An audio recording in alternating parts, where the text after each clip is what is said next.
NASA has just revealed something that changes everything we thought we knew about our solar system. For decades, we looked at the planets, moons, and worlds around us and assumed one simple thing. They were dead. Cold rocks, toxic atmospheres, silent oceans of ice, desolate deserts of dust. But today, that illusion is gone. Because right now, at this very moment, scientists have identified 7 places in our solar system where life may exist. Not theoretical life, not ancient fossils. Life currently alive. And the most shocking part? Location number 4 isn't on another planet. It isn't on a moon.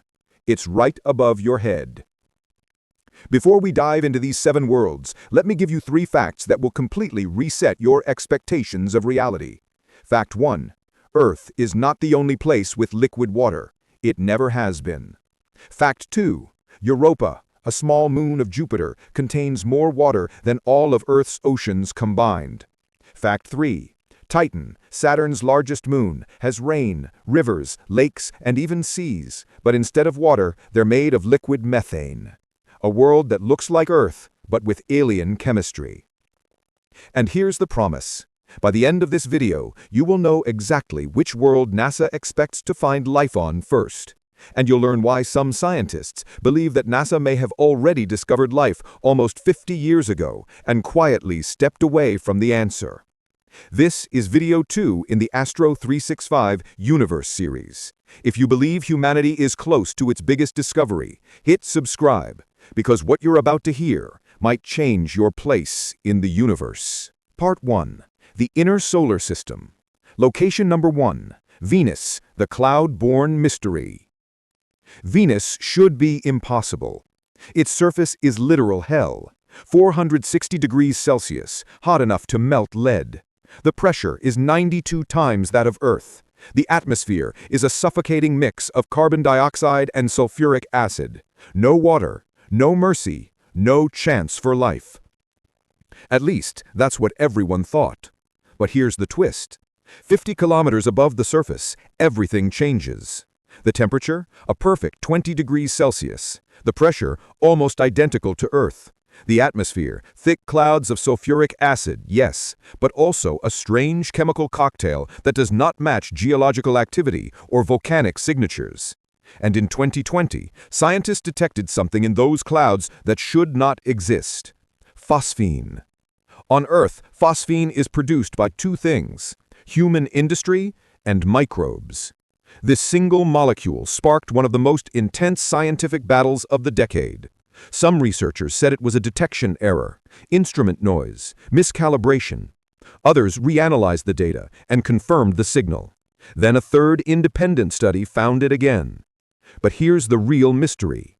Venus has no known natural source for phosphine. Not from rocks, not from lightning, not from volcanoes. Nothing. So the question becomes unavoidable. If something is making phosphine, what is that something? Imagine an ecosystem floating in the clouds, bacterial colonies drifting in acid droplets, feeding on sulfur compounds, reproducing in microscopic bubbles, riding the winds of Venus like microbial balloons. It sounds insane, but it's one of the most credible life scenarios in planetary science. And NASA is not ignoring it. 2 major missions, Da Vinci Plus and Veritas, are now preparing to dive into those clouds, scan the chemistry, and once and for all answer the question: is Venus alive? If this is true, it would be the first confirmed alien biosphere in human history. Not on Mars, not on Europa, but in the toxic sky of a world we dismissed for a century. If life can survive in acid, maybe life is far more adaptable than we ever imagined.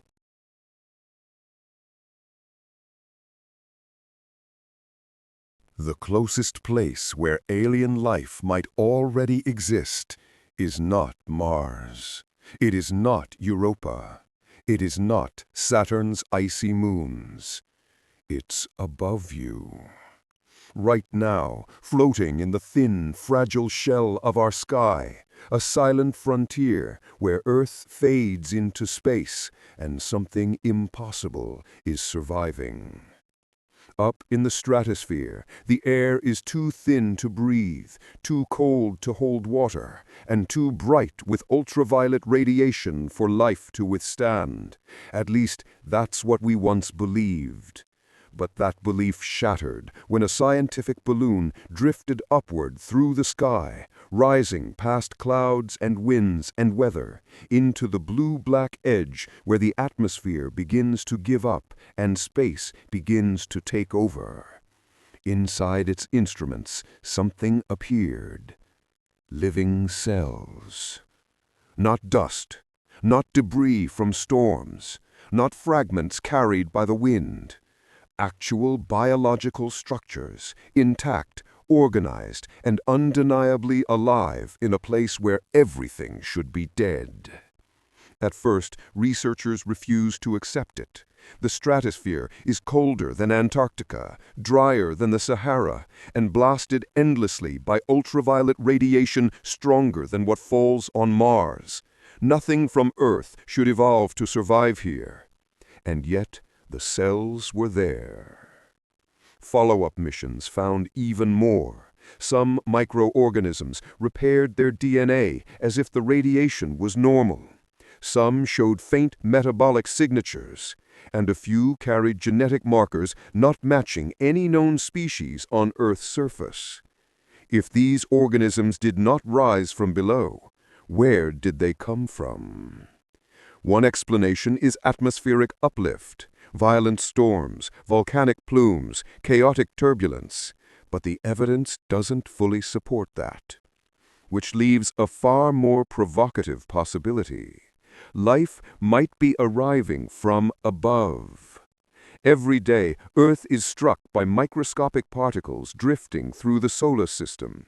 Dust from comets, fragments of meteorites, grains of frozen material from distant moons. Some carry organic molecules. Some may carry dormant cells. A few might survive the fall through our atmosphere. If that is true, then the stratosphere is not simply a layer of air. It is a borderland, a meeting point between Earth's biology and biology from somewhere else. And it forces us to ask a question almost no one wants to confront. If alien microbes already float above our heads, what else might be hiding in the places we haven't checked?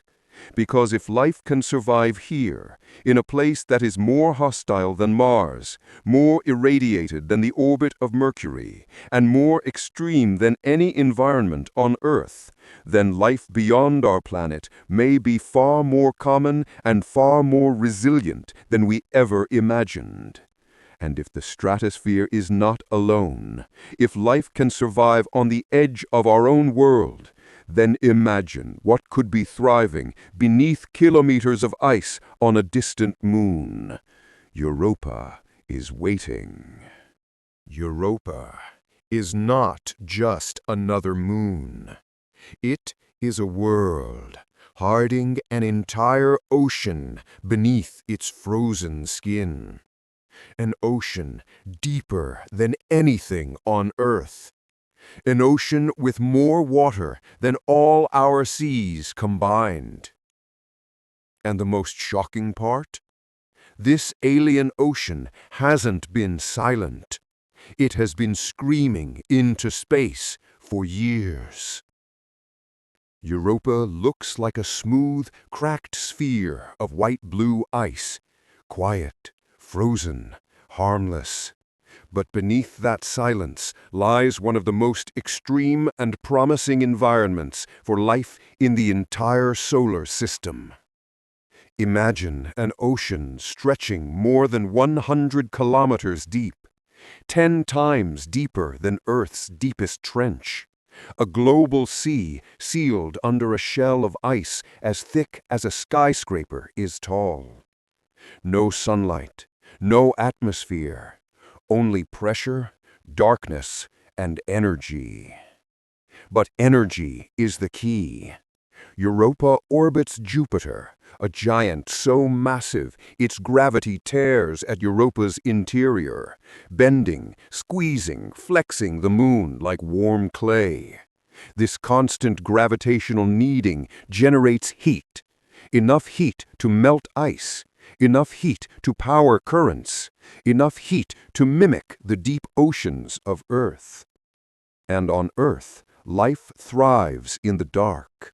In the deepest trenches, miles below the surface, creatures gather around hydrothermal vents, black chimneys spewing hot, mineral-rich water from inside the planet. There is no sunlight, no plants, no oxygen-rich air.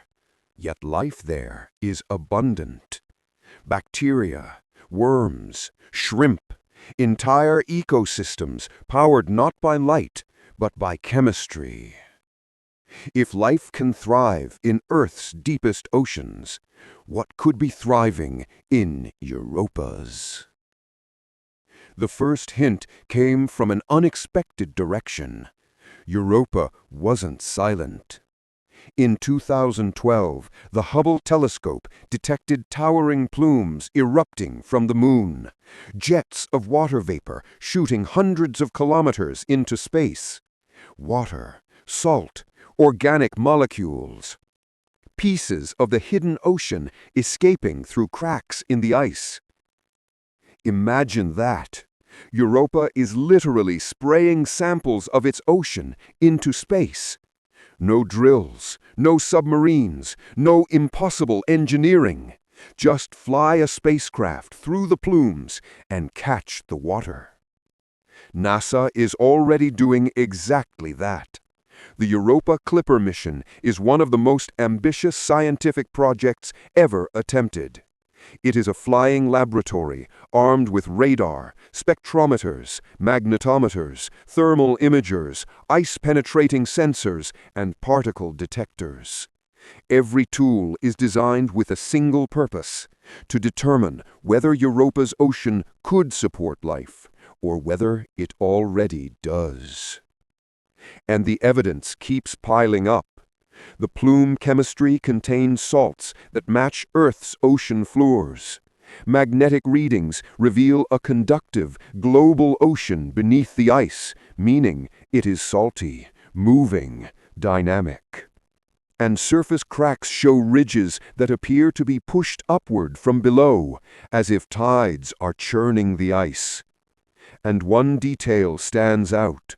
Europa's ocean may contain hydrothermal vents, heat sources identical to the ones that support life on Earth.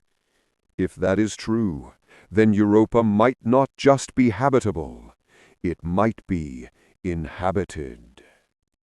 Not by aliens with technology, not by creatures with eyes or limbs, but by simple life. Cells, microbes, biology that evolved independently from Earth, in a world that never sees the sun.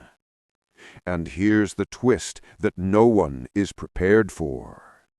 If life exists in Europa's dark ocean, it means life doesn't need Earth-like planets. It doesn't need sunlight. It doesn't need an atmosphere. It only needs water, chemistry, and energy. Those three things exist everywhere in the cosmos. Europa may not just be a single discovery. It may be a message that life is not a rare accident, but an inevitable outcome of the universe. And if Europa is alive, then the next world on our list becomes even more important, because it is smaller, colder, more violent, and yet it is spewing its ocean into space with even more force. That world is Enceladus, and what NASA found there might be the closest proof of alien life we have ever seen.